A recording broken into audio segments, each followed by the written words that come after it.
Assalamualaikum warahmatullahi wabarakatuh. Nama saya Jianisari Amalia Miftahul Jannah dari kelompok 4L PGSD bersama teman-teman saya yaitu Sanya Agustin Simbolon, Adha Yusrika Widianti, Zakia Nurfidini, dan Lulu Hamdia ingin menjelaskan materi mengenai uji korelasi dengan uji Spearman.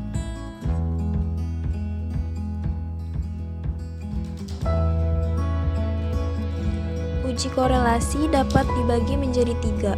Yang pertama, data diambil secara random, lalu yang kedua, data minimal bersifat ordinal, dan yang ketiga, data tidak bersifat normal. Prosedur pengujian yang pertama, hipotesis dan signifikasi. H0, kedua variabel tidak berasosiasi dalam populasi asalnya. H1, kedua variabel berasosiasi dalam populasi asalnya. Yang kedua, keputusan dan kesimpulan. Tolak H0 dengan tingkat signifikasi sebesar alfa. Terdapat cukup untuk menyatakan bahwa terdapat asosiasi antara kedua variabel dalam populasi asalnya. Gagal tolak H0 dengan tingkat signifikasi sebesar alfa. Tidak terdapat cukup bukti untuk menyatakan bahwa terdapat asosiasi antara kedua variabel populasi asalnya. Selanjutnya akan dijelaskan oleh teman saya. Saya Lulu Hamdia ingin melanjutkan materi berikutnya. Pengertian uji korelasi Spearman. Korelasi yang dikembangkan oleh Charles Spearman yakni sebuah uji statistik yang digunakan untuk menguji hipotesis asosiatif dua variabel dengan data yang berskala ordinal. Uji ini dilakukan untuk data non-parametrik atau tidak berdistribusi normal dan tanpa memperhatikan linear di atasnya. Data yang diuji berskala ordinal maka harus dibuat perankingan datanya terlebih dahulu sebelum diuji.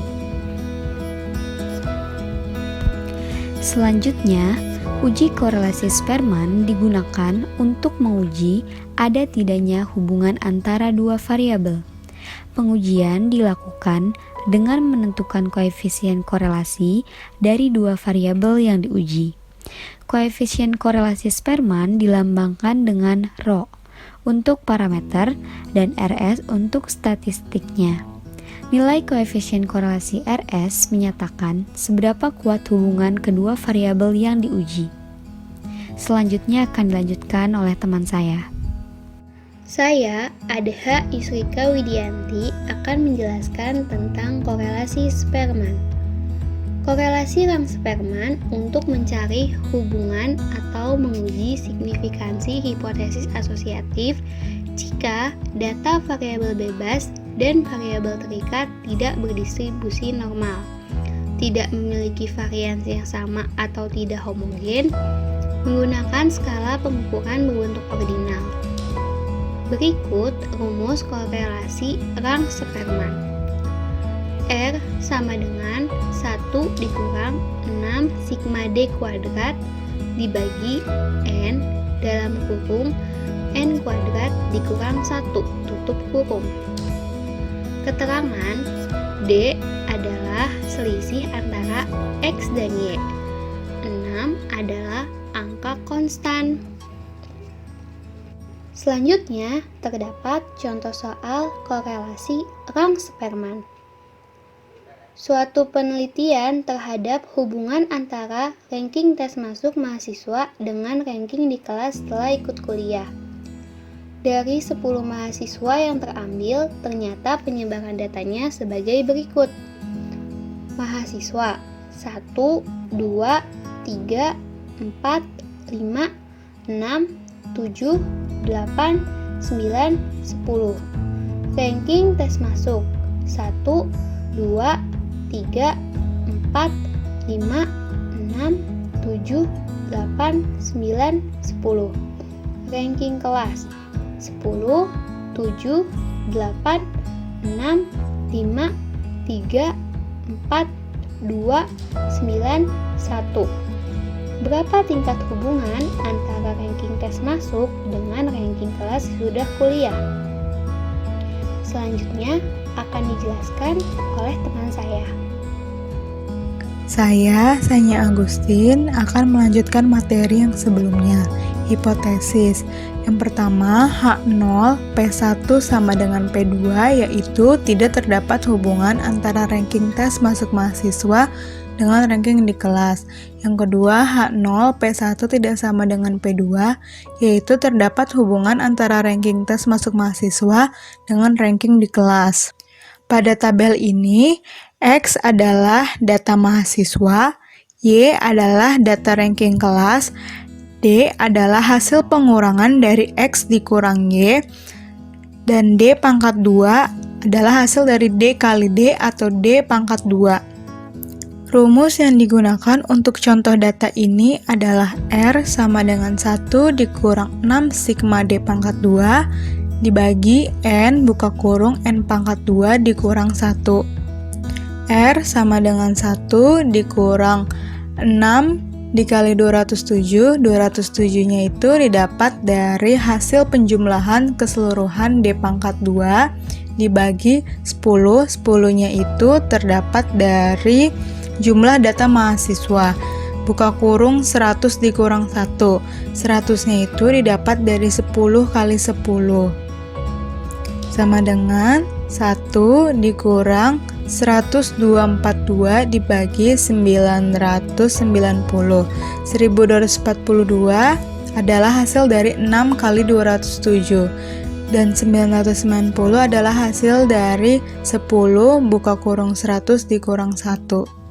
Sama dengan 1 dikurang 1,254545. 1,254545-nya itu didapat dari 1242 dibagi 990. Hasil dari 1 dikurang 1,254545 adalah negatif 0,254545. Ini adalah tabel Prosperman.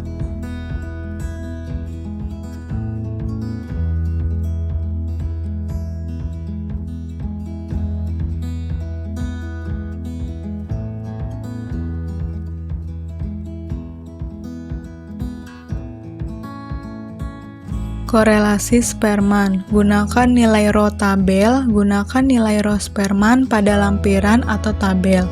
Nilai dengan alfa sama dengan 5% dan jumlah N sebesar 10, maka diperoleh row tabel sebesar 0,564. 0,564 bisa dilihat di tabel Prosperman di slide yang sebelumnya. Kriteria pengujian: jika row empirik lebih besar dari row tabel, maka HO ditolak sedangkan H1 diterima. Demikian juga sebaliknya, jika row empirik lebih kecil dari row tabel, maka H1 ditolak sedangkan HO diterima. Kesimpulan dari contoh soal ini adalah karena nilai row empirik sama dengan negatif 0,254545 lebih kecil dari row tabel yaitu 0,564, maka kita menerima hipotesis 0 yang berarti antara jumlah kredit yang diambil tidak mempunyai hubungan dengan IP mahasiswa. Assalamualaikum warahmatullahi wabarakatuh. Saya Zakia Nurfidini melanjutkan pembahasan dari teman saya. Pengujian signifikasi kolerasi. Pengujian signifikasi mempunyai langkah yang sama dengan pengujian hipotesis. Langkah awal dalam pengujian di sini juga menyusun hipotesis 0 dan hipotesis alternatif. Baru kemudian hasil kita hitung T untuk sampel besar, nilai T untuk sampel besar, nilai T untuk korelasi persen dapat dicari dengan rumus T sama dengan R akar N kurang 2 per 1 dikurang R kuadrat. Sedangkan nilai T untuk korelasi Spearman dapat dihitung dengan rumus T sama dengan RS akar N kurang 2 per 1 dikurang RS kuadrat. Derajat kebebasan adalah N kurang 2. Jika sampel besar, maka kita akan menggunakan Z. Sedangkan nilai Z untuk korelasi persen dan Spearman dapat dihitung dengan menggunakan rumus Z sama dengan R akar N kurang 1.